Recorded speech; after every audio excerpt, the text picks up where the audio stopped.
Welcome to my channel resin kitchen and ക്രിയേഷൻസിലേക്ക് എല്ലാവർക്കും സ്വാഗതം. ഇന്ന് ഞാനിവിടെ വളരെ സ്പെഷ്യലായിട്ടുള്ള റെസിപ്പിയാണ് നിങ്ങൾക്ക് വേണ്ടി തയ്യാറാക്കുന്നത്. ഒരു കറിയുടെ റെസിപ്പിയാണിത്. ഇതിൻ്റെ പേര് പനീർ റോസ്റ്റ്. അപ്പോൾ നമുക്ക് ഈ പനീർ റോസ്റ്റ് എങ്ങനെയാണ് തയ്യാറാക്കുന്നത് നോക്കാം. അതിന് വേണ്ട ഇൻഗ്രീഡിയൻസ് ആദ്യം ഒരു 200 ഗ്രാം പനീർ ക്യൂബ്സ്, പിന്നെ 2 വലിയുള്ളി ചെറുതായി, അതായത് വളരെ നൈസായി അരിഞ്ഞെടുത്തത്, നീളത്തിൽ അരിഞ്ഞെടുത്തത്, പിന്നെ ഒരു വലിയ തക്കാളി ചെറിയ കഷ്ണങ്ങളാക്കിയത്, ഒരു 4 പച്ചമുളക് ഒരു മീഡിയം സൈസിലേക്ക് അരിഞ്ഞത്, പിന്നെ വേണ്ടത് 2 ടേബിൾ സ്പൂൺ മല്ലിയില, 6 അല്ലി വെളുത്തുള്ളിയും ഒരു കഷ്ണം ഇഞ്ചിയും വളരെ ചെറുതായി അരിഞ്ഞത്, ഒരു ടീസ്പൂൺ മുളക് പൊടി, 1.5 ടീസ്പൂൺ മല്ലിപ്പൊടി, 1/2 ടീസ്പൂൺ മഞ്ഞൾപ്പൊടി, 1/2 ടീസ്പൂൺ ഗരം മസാലപ്പൊടി, ഉപ്പ് ആവശ്യത്തിന്, അതുപോലെ എണ്ണയും ആവശ്യത്തിന്.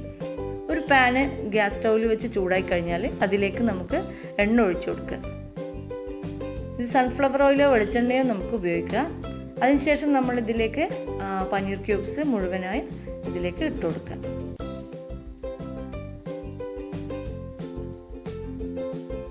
എന്നിട്ട് ഇതൊന്ന് ഫ്ലെയിം കുറച്ച് ലോ ആക്കിയതിന് ശേഷം ഇതൊരു ഗോൾഡൻ കളർ ആവുന്നവരെ ഒന്ന് ഫ്രൈ ചെയ്തെടുക്കുക. തിരിച്ചും മറിച്ചു വിട്ട് ഇതിന്ന് ഗോൾഡൻ കളർ ആവുന്നവരെ ഇത് ഫ്രൈ ചെയ്യണം. അപ്പോൾ എല്ലാം ഗോൾഡൻ കളറായി മാറിയിട്ടുണ്ട്. ഇനി ഇത് ഒരു പാത്രത്തിലേക്ക് മാറ്റി വെക്കുക.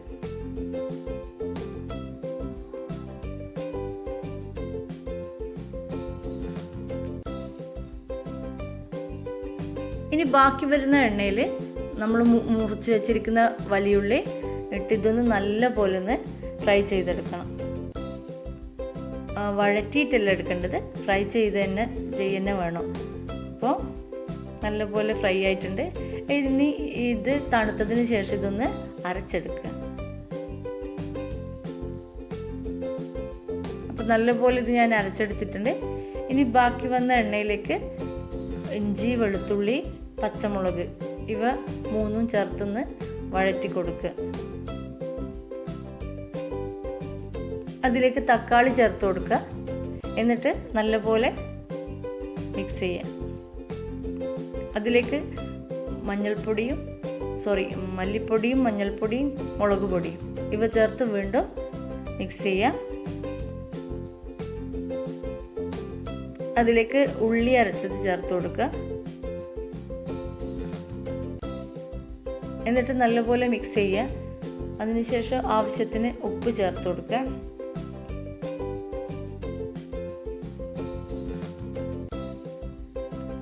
കുറച്ച് വെള്ളം ചേർത്ത് കൊടുക്കുക. കൂടുതൽ വെള്ളം ആയി പോകരുത്, കുറച്ച് വെള്ളം കൂടെ ചേർത്ത് ഇതൊന്ന് ഒരു 2 മിനിറ്റ് നേരം തിളപ്പിക്കുക.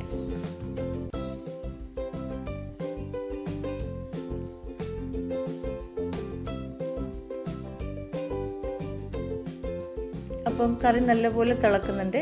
ഇനി ഇതിലേക്ക് നമ്മൾ ഫ്രൈ ചെയ്ത് വെച്ച പനീർ ക്യൂബ്സ് ചേർത്ത് കൊടുക്കുക.